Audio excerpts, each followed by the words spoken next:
Halo Sobat Setir, selamat datang di Setir Kanan. Bagaimana? Udah nonton video compact reviewnya belum? Kalau belum, gue taruh nih linknya di atas. Kalian boleh nonton dulu. Nah, pada video kali ini gue bakal nyobain bagaimana sensasi berkendara dengan si Nissan Magnite ini.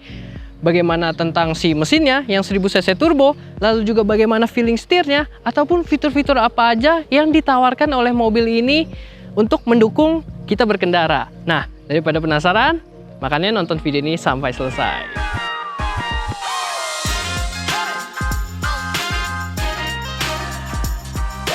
Oke, sebelum kita jalan, gue mau kasih lihat sedikit nih, pembahasan sedikit lagi tentang bagian depannya. Untuk gue pribadi, memang desainnya ini gue suka banget, terutama di lampunya mirip-mirip Lexus versi mini mungkin ya. Dia juga lampunya terang nih, luar biasa. Dan ini memang banyak yang bilang dia grillnya mirip sama Datsun, tapi nggak buruk juga kok. Terutama dia punya logo Nissan yang baru nih, jadi udah Nissan banget. Oke, sekarang kita masuk dan kita masuk ke dalam. Sudah keyless entry, jadi kita tinggal kantongi saja dan pencet tombol ini. Nah, udah kebuka. Let's go, kita berangkat.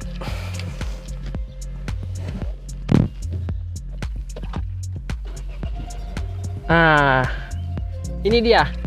Memang sebuah ciri khas dari silindernya 3, 1000 cc dia turbo, tapi 3 silinder. Ketika idle memang masih ada getaran-getaran yang masuk ke dalam. Bisa dibilang kalau getaran ini lumayan lebih terasa dibanding dengan rival-rivalnya. Tapi keunggulannya dia adalah dia kekedapan dari mesinnya, suara yang masuk ke dalam itu lebih minim. Jadi sudah oke. Dan kita pun kalau udah jalan, kita tidak perlu takut lagi dia bergetar karena udah sama aja kayak yang 4 silinder. Oke, sekarang kita langsung aja berangkat nyobain mobilnya.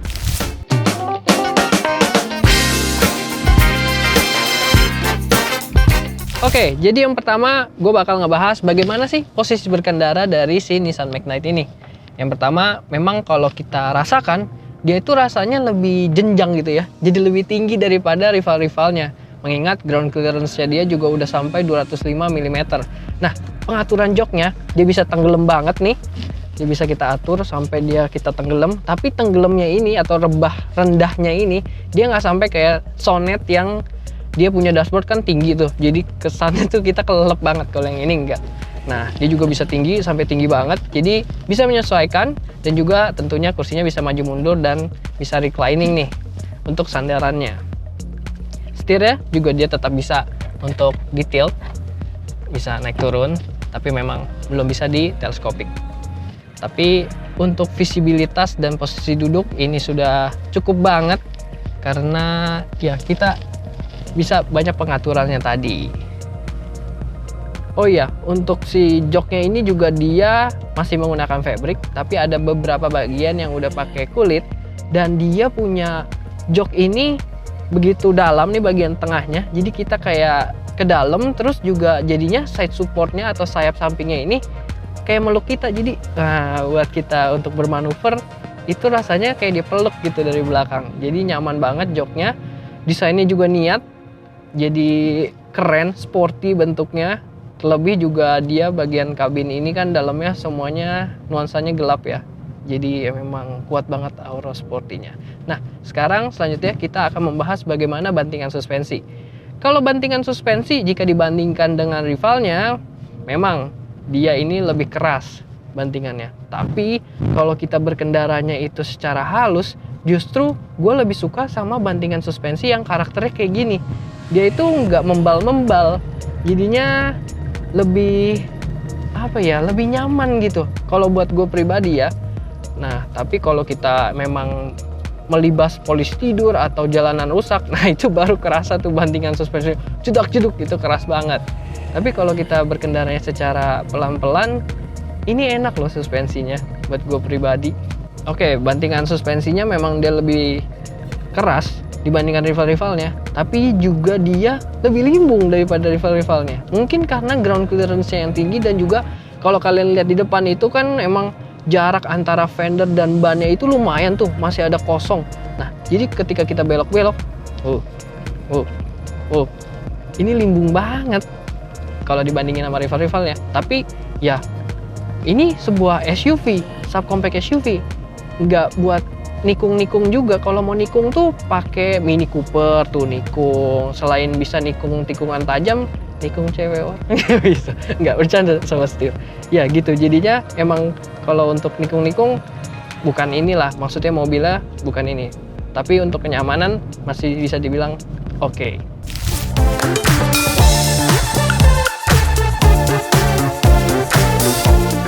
Selanjutnya mengenai kekedapan kabin dari mobil ini. Secara road noise atau yang putaran ban, memang ini masih terdengar masih masuk ke dalam. Tapi kalau soal yang tadi sempat gue mention juga di awal, dia punya suara mesin itu lebih kedap nih. Jadi lebih baik peredamannya.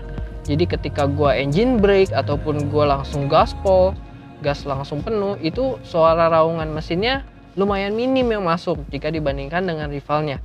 Nah, selanjutnya bagaimana tentang yang kalau misalkan ada motor lewat atau ya suara lain masuk ke dalam, itu relatif masih sama dan cukup baik untuk di kelasnya, di kelas subcompact SUV ini gitu. Nah, terlebih lagi juga dia kekedapan kabinnya udah oke, dia juga punya kualitas audio yang memanjakan nih. Gue nggak ngerti ya, kalau si Sonet kan dia udah pakai Bose ya. Kalau ini kayaknya masih standar si Nissan, tapi suaranya tuh udah cukup nendang dan cukup oke loh. Jadi untuk enjoy mendengarkan lagu tuh semakin puas ketika kita mendengarkan suasana kabinnya ini kedap. Jadi makin nyaman.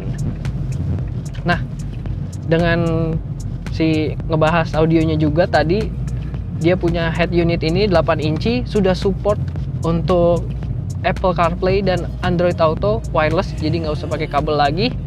Dan juga dia ini sudah bisa kamera 360. Jadi untuk visibilitas dia kan udah baik nih. Untuk di depan dia pilarannya kecil, spionnya juga udah oke. Dia agak ke belakang sedikit, jadi kita luas pandangannya. Ditambah kamera 360, jadi kita mudah banget nih kalau kita ngelewatin gang-gang kecil, mau parkir, atau lagi macet nih takut ada motor yang nyerempet, kita bisa hidupin. Pokoknya di bawah 10 km per jam kameranya bisa kita aktifkan. Nah, kalau mundur dia langsung otomatis nyala kamera 360-nya. Keren banget, dan ini adalah fitur yang satu-satunya di kelasnya loh. Jadi cuma si McLaren doang yang punya. Mantap. Oke, sekarang gue bakal ngebahas bagaimana sih rasa berkendara dengan mesin.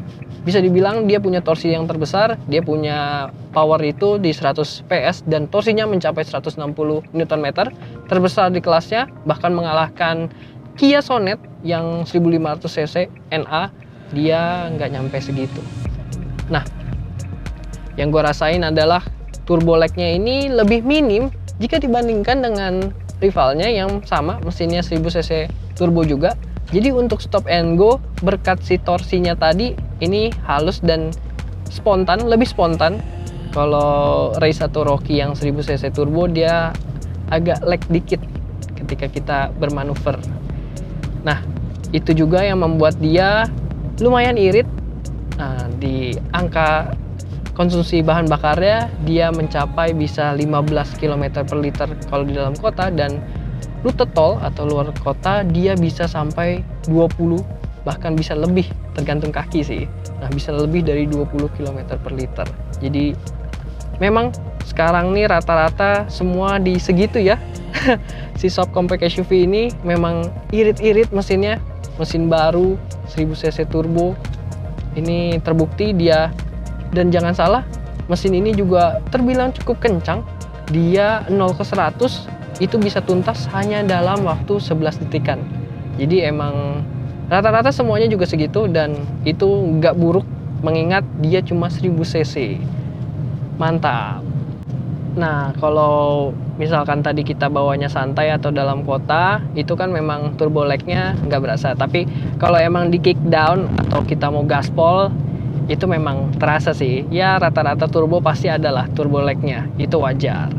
Nah, selanjutnya juga dia ini punya feeling steer. Nah, feeling steernya ini agak ada spelengnya nih. Gue gerak-gerakin ya, tapi bannya nggak gerak. Jadi feeling untuk steeringnya ini agak kurang sih. Tapi nggak apa-apa, dia ini tetap nyaman berkat dia udah diberikan kulit dong. Dia udah kulit nih, udah ada jahit-jahitan asli, di tuas untuk transmisi juga, sampai di handremnya juga. Jadi udah lengkap banget untuk kenyamanan kita ketika berkendaranya. Dia juga udah dilengkapi dengan fitur cruise control. Nah, ini fitur yang lumayan kepake nih ketika kita berkendara konstan, jadi bahan bakarnya juga tambah irit. Nah, ngaktifinnya itu pakai tombol yang ada di sebelah kanan. Itu aktifinnya, terus baru kita pencet minus. Nah, itu baru ke set. Nanti dia speedometernya yang udah digital ini, dia udah digital, dia bakal berubah nih. Gambarnya nanti jadi warna ungu. Nah, ini speedometernya itu 7 inch digital colorful, dan ini jika kalian lihat secara kalau kalian nonton atau kalian lihat fotonya, memang kelihatannya agak kurang gitu. Gue sendiri pun pribadi ketika melihatnya di foto gitu kayak kurang. Tapi kalau kalian lihat langsung, speedometernya ini oke loh. Dia punya kualitasnya itu jernih, HD gitu. Terus kayak 3D-nya oke juga, nggak seburuk itu. Jadi mending kalian langsung aja lihat dan cobain langsung mobil ini, baru kalian memberikan pendapat. Gitu. Selain itu juga soal tenaganya tadi yang gue mention, dia torsinya besar, itu kalian nggak perlu ragu lagi untuk nanjak-nanjak, dia kuat, dan tentunya dia udah dilengkapi dengan vehicle stability control, jadi nggak bakal selip tuh bannya, dan juga dia ada hill start assist, jadi kalian nggak perlu takut mobilnya bakal mundur kalau kalian dari N pindah ke D gitu. Oh ya, dia juga ada sport mode nih di sini. Tombolnya tuh rahasia, ada di tuas transmisi, kalian pencet tek, nanti dia keluar tulisan sport. Nanti kita coba nih, bagaimana rasanya ketika udah di mode sport. Oke, untuk sekedar informasi aja tentang si setirnya, selain tadi dia agak kurang derek atau ada spelang setirnya. Nah, ini gue juga menemukan kalau kita mundur nih ya, kita parkir mundur. Nah, terus tuh, setirnya tuh kayak membal sendiri gitu loh, kayak nggak mau belok. Tuh. Nggak tahu nih kenapa ya, tapi pas maju enggak, tuh normal, tuh pas mundur doang, kenapa ya? Nggak tahu. Ini di Nissan Magnite kayak gitu, baru ketemu juga, karena pas parkir dia membal gitu setirnya. Lumayan sih ngebantu juga ketika kita mau belok tuh, jadi cepet pas kita belok, dia ngebaliknya cepet gitu kalau kita mundur.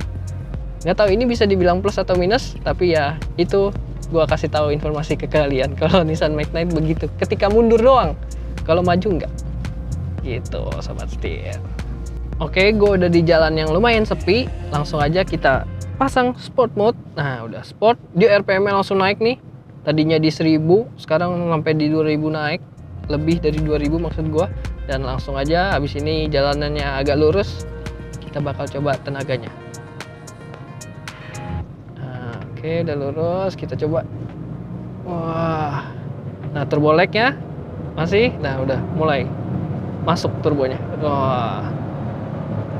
Wah. Yang gue lumayan amazed juga mobil ini ketika kita berkendara lumayan kenceng atau ugal atau ya di atas 100, kita nggak kerasa lagi ngebut gitu. Kemarin gue juga cobain di tol, kayak belum berasa 100 tapi di speedometer udah 100 gitu. Mungkin termasuk dari ininya kali ya, dari bantingannya juga, kekedapan kabinnya juga, mungkin bisa dari situ feelingnya jadinya gitu.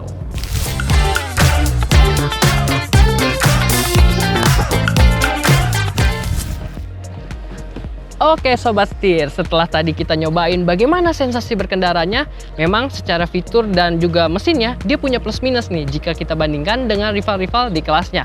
Dia punya tenaga yang oke, dan juga dia punya konsumsi bahan bakarnya yang oke loh. Untuk di kelasnya dia dibanderol dengan harga 253.900 yang dual tone, sedangkan yang single tone untuk varian premium yang paling mahal dia dibanderol dengan harga 255.900. Dan jika dibandingkan dengan rivalnya yang hampir mencapai 290, ini worth it banget. Terutama dia udah punya kamera 360, cruise control, Apple CarPlay dan Android Auto, dan itu lengkap banget untuk di kelas subcompact SUV ini. Jadi bagaimana menurut kalian? Apakah worth it untuk dipertimbangkan? Nah, segitu aja dari setir kanan. Kalau kalian ingin berpendapat, kalian bisa langsung aja komen di bawah. Jangan lupa untuk like, subscribe, share, dan follow IG setir kanan @setir.kanan. Gue Krisnadi, sampai jumpa di video selanjutnya. Bye-bye!